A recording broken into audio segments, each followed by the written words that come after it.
Հիշեցնեմ, որ տիկին Ուրսուլա ֆոն դեր Լայենը գնացել է իրեն վաղեմի գործընկերոջ մոտ։ Երևի թե մոռացել եք, որ 20 թվականին նոյեմբերից անմիջապես հետո տիկին Ուրսուլան գնացել է Ադրբեջան եւ պարգև է տվել 2 միլիարդանոց պայմանագիր ստորագրելով ահա այդ միջազգային հանցագործ հանդիսացող Իլհամ Ալիևի հետ։ Այնպես որ այս օրերին իր այդ տրիպը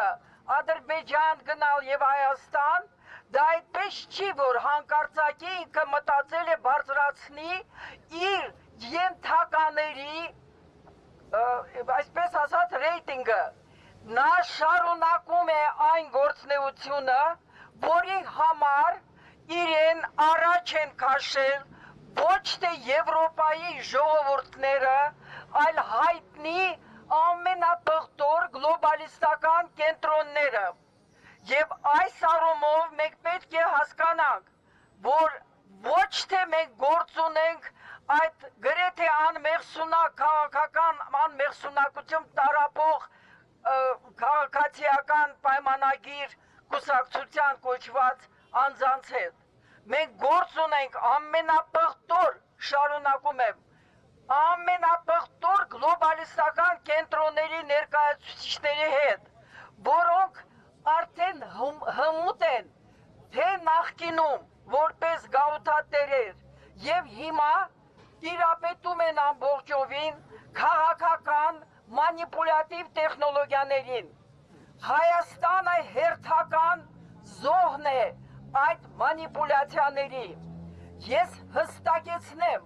որ տարիներ շարունակ 20 թվականից հետո ես միշտ ասել եմ Արյունոտ Ուրսուլա եվրոպական գրականության մեջ հայտնի է այդպիսի անվանում եւ այսօր Հայաստան է եկել ահա այդ տիկինը, որը իրապես իրավունք չունի այլ անունով կոչվել, քան Արյունոտ Ուրսուլա։ Եվ մյուսը, որ ես կցանկանայի ասեի, ասում են մի դրական բան չեն արել ԿՊ-ականները, արել են այսօր կալանավորման, նախնական կալանավորման վայրերում, տնային կալանքում գտնվող եւ մինչ այդ եւ հիմա հետապնդվող մարդկանց կրթական մակարդակը կտրուկ բարձրացել է։ Մի նայեք ովքեր են այսօր հետապնդվում։ Այդ բոլորը նշանակում է, որ այսօրվա այս ԿՊ-ականների առաջնորդ իրեն համարող անձը պարզապես շարունակում է, ինչպես ինքն է ասել, էլիտաների դեմ իր պայքարը անկտրուն եւ ինքը շարունակելու է դա, մինչև որ մենք չկարողանանք միասնական ձայն բարձրացնենք եւ ի տարբերություն այսպես կոչված իրական Հայաստանի ցույց չտանք իսկական Հայաստանի դեմքը։ Ես կոչ եմ անում բոլոր հասարակական կազմակերպություններին, իրավապաշտպաններին, քաղաքական բոլոր կազմակերպություններին անպայման շտեմարան ստեղծել այս բոլոր տարիների, այս բռնոցի բաց թողածու այդպիսի խաղի բոլոր այդ մարդկանց ցուցակը։ Մենք պարտավոր ենք ուղղակի դիմել թե ՄԱԿ-ի պայմանագրային մարմիններին եւ թե Եվրոպայի պայմանագրային մարմիններին ցույց տալու համար, թե քանի տասնյակ մարդկանց հետապնդում է տեղի ունեցել եւ ես որպես մարդու իրավունքների Հայաստանում առաջի պաշտպան դժվարանում եմ արդեն ասել, թե որ մի իրավունքը չի ոտնահարվում Հայաստանում։ Դժվար է միջև անգամ նշել, որ մի իրավունքը քաղաքական, անձնական, քաղաքացիական, տնտեսական, սոցիալական, մշակութային, որ մի իրավունքը չի ոտնահարվում Հայաստանում։ Եվ այսօր մենք գտնվում ենք մի հզոր մարտահրավերի առջև, ու մենք պետք է ցույց տանք, որ այդ մարտահրավերները մենք կարողանում ենք հաղթահարել։ Հակառակ պարագայում այս ինչը կոչվում է իշխանության զավթում, իշխանության յուրացում եւ որը սահմանադրության երրորդ կետով երրորդ տարբերությամբ հանցագործություն է, շարունակվելու է, որովհետև եթե հանցագործությունը չի պատժվում, նա կրկնվում եւ ավելի ու ավելի դաժան ձև է ընդունում։ Ես հույսով եմ, որ մեր այսօրվա ձայնը կհասնի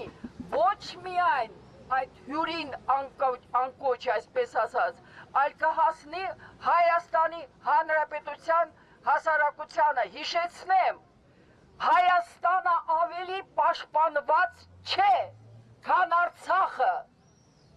Արցախի հանձնումը դա դաս պետք է լինի Հայաստանի քաղաքացիների համար։ Այսօր մենք գիտենք, որ նոր օրենք են ուզում ընդունել, զրկելով Հայաստանի Հանրապետության գրեթե 1 միլիոն քաղաքացիներին, որոնք տարբեր պատճառներով ապրում են, հայտնվել են տարբեր պետություններում, ուզում են զրկել ընտրելու իրավունքից։ Դա ես էլի եմ ասում, դա վերջ չի, դա սկիզբ է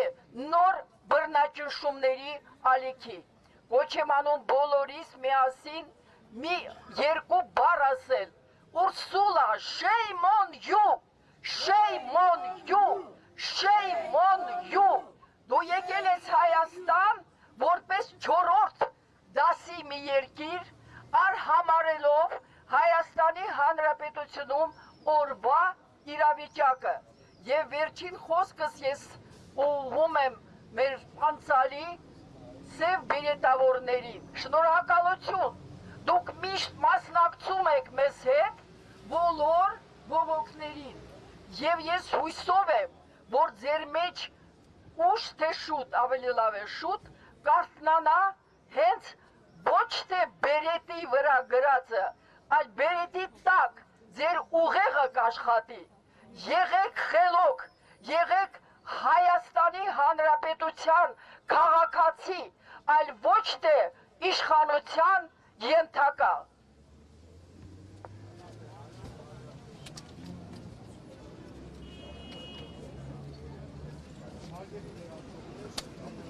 Շնորհակալություն շատ։ Մենք եթե հարցեր չկան, փորձենք ամփոփել մեր այսօրվա ակցիան, որը որ շատ կարևոր